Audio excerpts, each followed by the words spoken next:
So the question for the day is Unboxcon worth it? For you, worth it ba ang Unboxcon? Worth it ba ang Unboxcon? Yes, very. Worth it!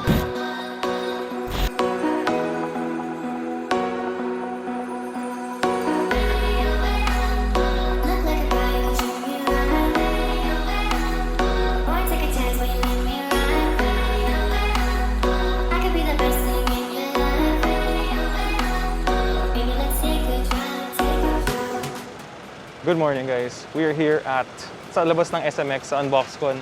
Ito yung ingress area. Dito kami papasok pag may booth ka. So, dyan yung service elevator. So, move namin lahat ng gamit. Tapos, ito, this is a pillow. Wala kaming tulog talaga kasi nirarush namin yung production. And yeah, syempre, one day before the event, damin kailangan ayusin. Mamaya, share ko sa inyo.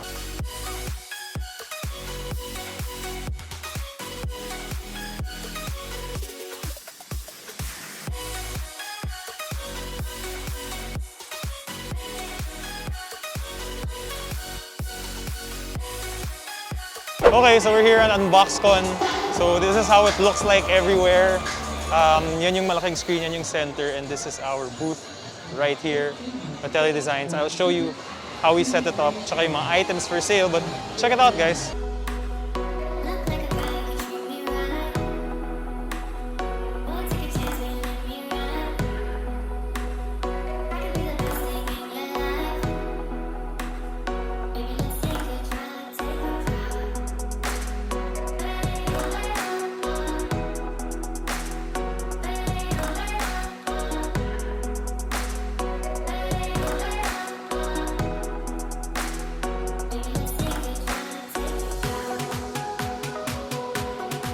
Okay guys, so it's already like 1 p.m. Marami na rin kaming nabenta. So we're gonna try to restock for the online selling kasi we are gonna be selling the shorts, more of the joggers, the navy joggers, the shirts, different colors also. We're gonna restock it after Unboxcon. I'm gonna have my lunch, which is a protein bar. This is actually 200 calories per bar, 20 grams protein. Yeah, so ayun, enjoy the next few clips. We're gonna be showcasing Unboxcon.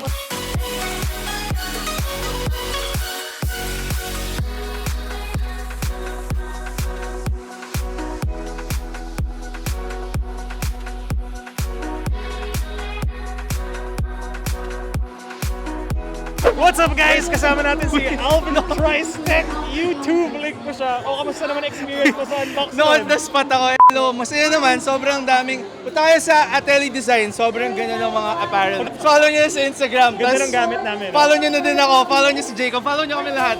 Subscribe kayo kay Alvin Tristek on YouTube. So, magkakolab rin kami nito eventually. Kasi pinapapayat ko to eh. Effective naman, effective naman. Pumapayat naman. Ayun. Salamat sa lahat.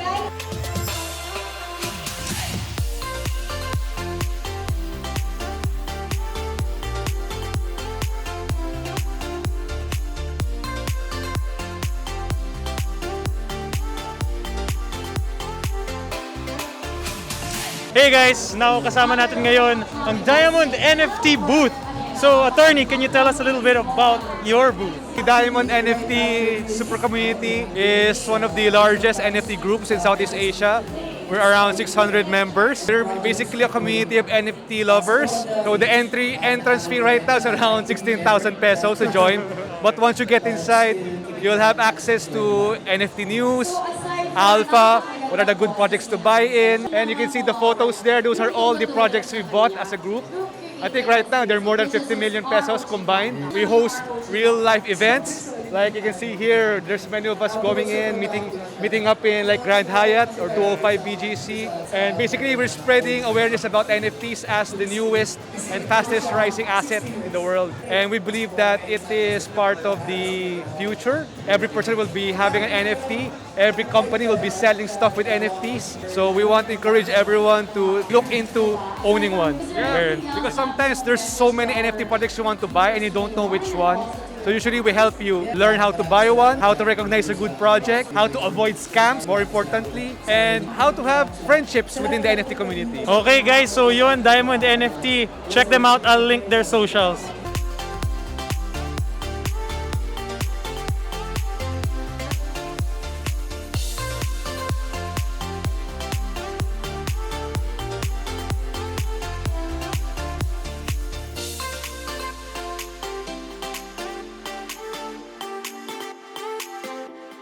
Okay guys, so this is the merienda. No, it's 3:30 right now. I'm super duper hungry. Gutom na ako. So, ito yung food natin, Reyes Barbecue, pero wala silang rice. So, low carb tayo ngayon. 1 barbecue and 1 chicken thigh. Yun lang, 2 atsara.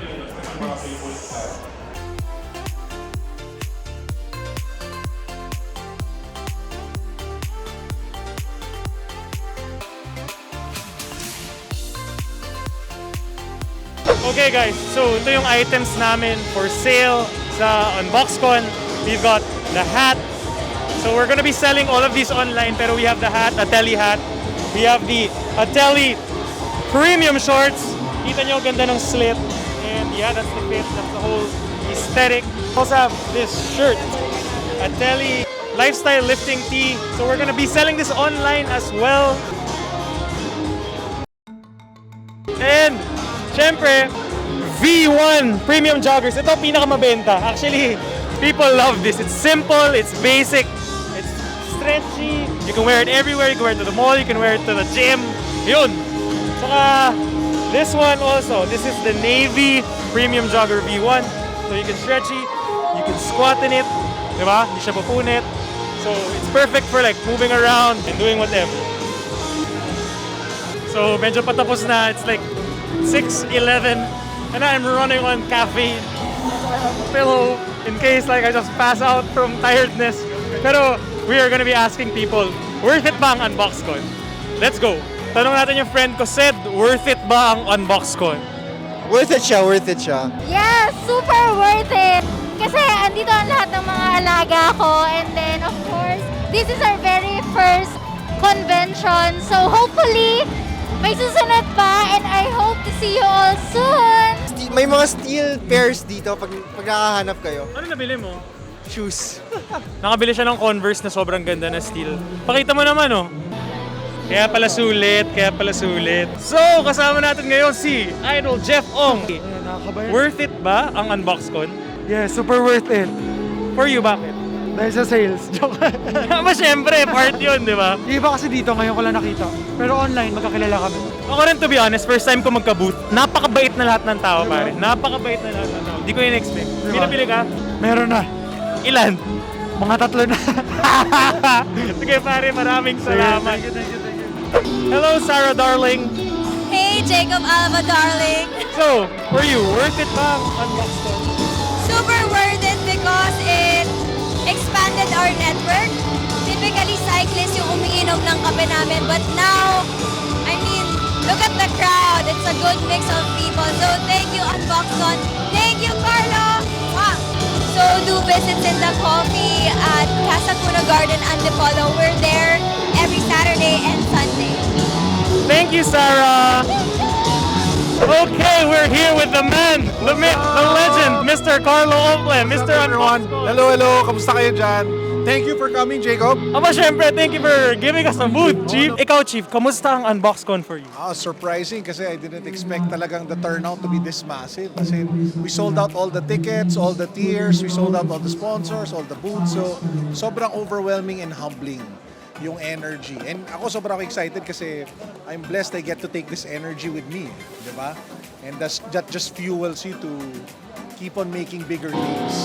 And you know what's nice, Chief? Pansin ko, hindi siya overly crowded na magulo. We managed it well. We limited the number of tickets enough na feeling namin kaya throughout the day na hindi sobrang siksik. Pero at the same time, healthy yung number na enjoy lahat. So yun yung goal namin for the convention. So, Chief, magkakaroon ba ng Unboxcon Part 2? Meron on November, it's called Unbox Fest. 3 events in 1. Pagkatapos noon, Unboxcon will be back next year, of course. Pabangan, marami. Okay, so ayun, thank you, Chief. Thank you for having us. Salamat. Oh.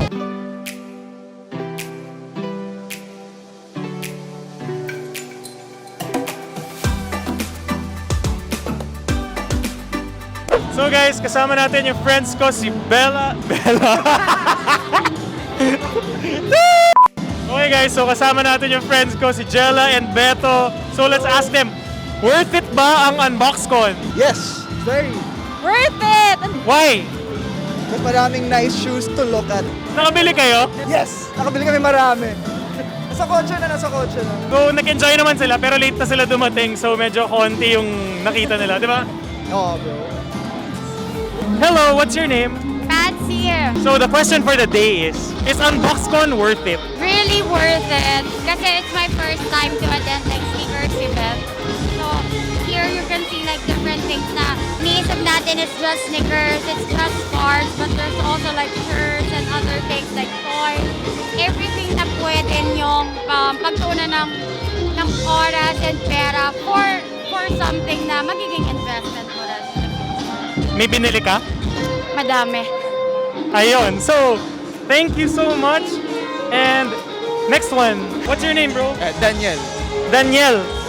For you, worth it ba ang Unboxcon? Yes po. Kung first time mo sa mga ganitong klase ng convention, maganda siya kasi makaka-discover ka rin ng ibang brands. Ano nabili mo? Yung ano pa lang, yung t-shirt nung sa Unboxcon. Okay, brother. Thank you so much for your time. Ingat and see you around. Hello, sir. What's your name? Carlo po. Hello. What is your booth? Bless the hustle po. Link ko yung IG nila. Yung question ko is, worth it ba ang Unboxcon? Worth it po. Nice experience po. Para sa inyo, as a seller, kamusta yung experience? Masaya po. At saka kakaiba. Kasi first time lang to magkaroon ng ganda. Pinagsama lahat. So, okay naman yung mga benta nyo? Okay naman po. Successful. So, sulit ang Unboxcon.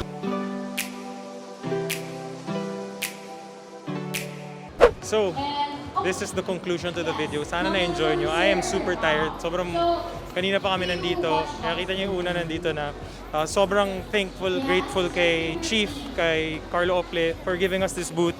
Sobrang ganda opportunity for us to market our brand and for people to see na ganda ng quality ng stuff namin.